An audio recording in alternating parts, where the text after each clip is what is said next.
조갑제 TV 시청자 여러분 안녕하십니까. 2019년 9월 5일 오후 3시입니다.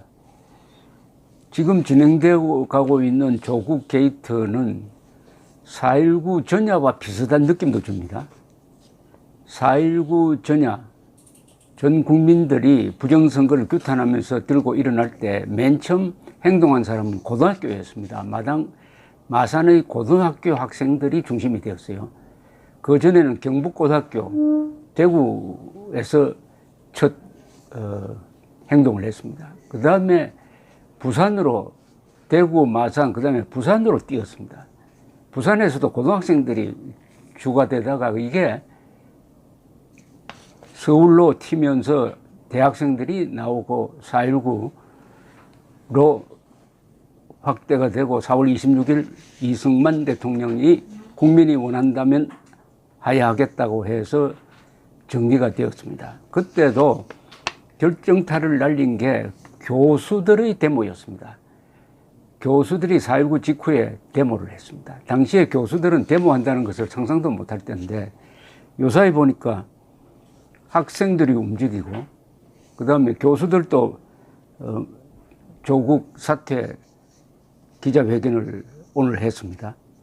서울대학교 총학생회가 오늘 기자회견을 통해서 조국 후보자의 임명을 반대한다는 입장을 표명을 했습니다.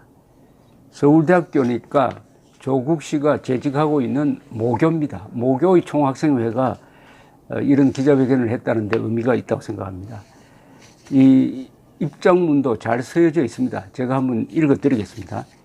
지난 2일 조국 법무장관 후보자는 기자간담회를 열고 본인에게 제기된 여러 의혹들에 대하여 입장을 밝혔다. 그러나 저로 인해 마음의 상처를 받은 청년들을 보며 느낀 부끄러움을 깊이 간직하겠다는 그의 발언과는 달리 간담회에서 청년들의 목소리는 여전히 배제되어 있었다.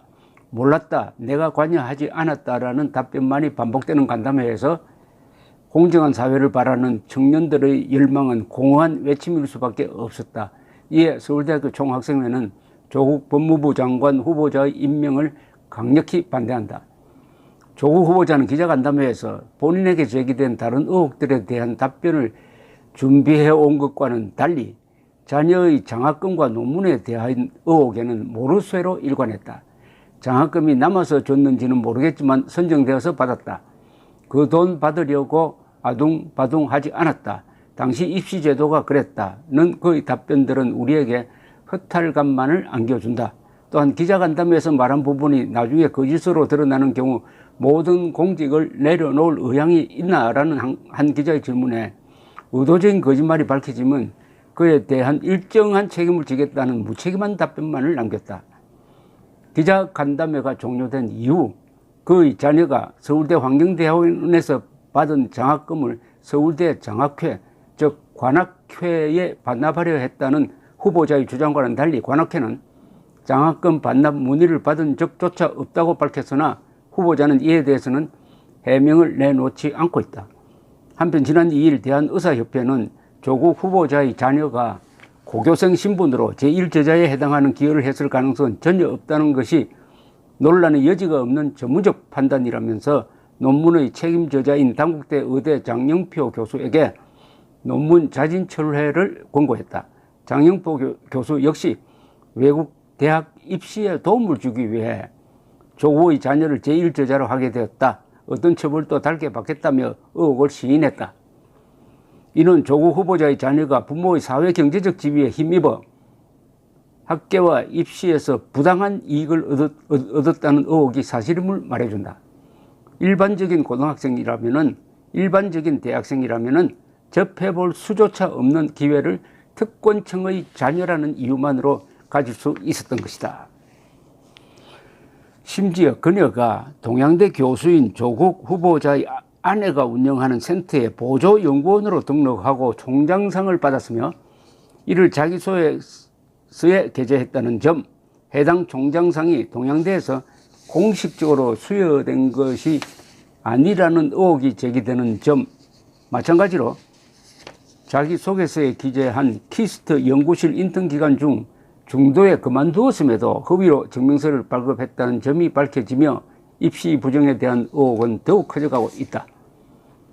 기자 간담회 이후에도 조국 후보자를 둘러싼 새로운 의혹들이 우후죽순 쏟아져 나오고 있는 상황에서, 그리고 후보자 관련 의혹에 대한 강도 높은 검찰 수사가 이어지고 있는 작금의 상황에서 법무부 장관에 임명되더라도 본인과 관련된 수사 상황을 검찰로부터 보고받지 않겠다는 약속 한마디에 대한민국 법무부의 미래를 맡길 수는 없다.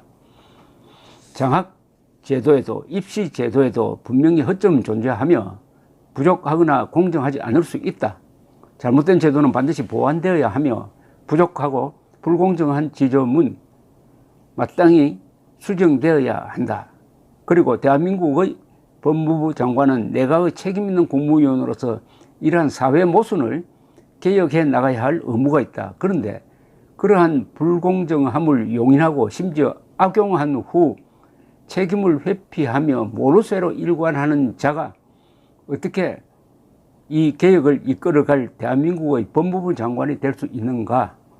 조국 후보자는 기자간담회에서 만신창이가 됐지만 할 수 있는 데까지 해보겠다라고 하였으나 만신창이가 된 것은 정의와 공정을 부르짖던 엘리트 지식인이 자신의 부와 권력을 어떻게 대물림하는지 목도해야 했던 우리 청년들이다. 그가 법무부 장관에 오른다면 이는 제도의 공정함을 믿고 고군분투하며 매일을 살아가는 모든 청년들에 대한 기망과 비웃음이 될 것이며 사회 특권층에 돌아가는 부당한 이익들에 면죄부를 주는 메시지가 될 것이다.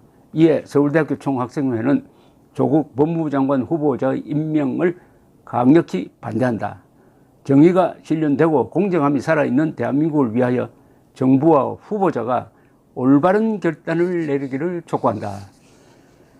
제61대 서울대학교 총학생회로 되어 있습니다. 아주 문장이 온건하고 합리적입니다. 지금 조국 씨를 편드는 사람들의 막말에 비교할 바가 아닙니다. 조국 씨를 비판하는 사람들은 이렇게 논리적으로 이야기합니다. 그리고 표현이 아주 점잖습니다. 그런데 조국 씨를 편드는 사람들은 아주 억지, 욕설, 이런 말할 수 없는 망언들을 쏟아져내고 있습니다. 이것은 조국 편이냐 대한민국 편이냐 나눠지는 그것의 자연스러운 현상이라고 볼 수가 있습니다. 대한민국을 사랑하는 사람들은 교양이 있는 사람이라는 이야기죠. 대한민국을 사랑하는 사람은 거짓말을 하지 않는다는 이야기죠. 적게 한다는 이야기죠. 그러나 조국 씨 편에 선 사람들은 사실을 무시하고 오로지 세상의 모든 기준을 조국 편이냐 아니냐로 구분하는데 아주 이골이 나 있다는 뜻입니다. 그렇다면 그들의 가치관은 뭐냐? 여기에 중요한 힌트가 하나 있습니다. 우리 편은 무조건 편든다. 우리 편이 아닌 사람은 무조건 적이다 라고 나누는 그 이데올로기가 있습니다.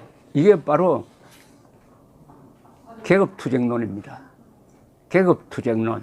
우리 계급에 속하는 사람들은 똘똘 뭉쳐가지고 적대 계급을 타도하고 정권을 잡고 독재를 해야 된다. 이 독재야말로 진정한 민주주의다. 이렇게 이야기하는 거죠. 이 세상 사물을 계급투쟁론적 관점에서 봅니다. 그러니까 조국 씨 지지자가 다 그런 게 아니에요. 조국 씨 지지자의 핵심은 조국 씨를 반대하는 세력은 계급의 적이다, 우리의 적이다 이렇게 보는 겁니다. 그러니까 이런 위선적이고 위험하고 위법적인 운동이 되풀이되는 것인데, 이 청년들의 말맞다나 만신창이가 된 것은 조국식이기도 하지만은 엘리트 지식인이 자신의 부와 권력을 어떻게 대물하는지 목도해야 했던 우리 청년들이 만신창이가 되었다. 이렇게 지적을 하고 있습니다. 지금 벌어지고 있는 상황이 왜 4.19와 좀 비슷하냐 하는 것은 이유가 있습니다. 이게 성격이 조국 게이트입니다. 위조, 위정, 표절, 위장, 위선, 위험 등의 용어들이 난무하는 그런 광범위한 부패 스캔들입니다. 그런데 지금 이 조국 씨의 위선과 부패와 무능을 폭로하는 역할을 하는 사람들은 대체로 상식적인 사람입니다. 좋은 사람들입니다. 좋은 사람과 나쁜 사람으로 나눠졌어요. 쉽게 말하면 대한민국이 지금 좋은 사람과 나쁜 사람으로 나눠져 있다. 그런데 문재인 대통령은 나쁜 사람 편에 서가지고, 거짓말쟁이들 편에 서가지고, 대한민국 해체를 원하는 사람 편에 서가지고 조국 임명을 강행하려고 한다. 그 결과로서는 국민의 분노가 축적되고 있다.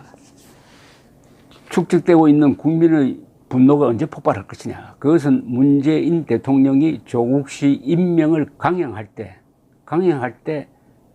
그 이후에 완전히 새로운 정세가 조성될 것이라고 생각합니다. 그때부터는 조국 게이트가 아니라 문재인 게이트가 될 것이고, 이것은 이 정권의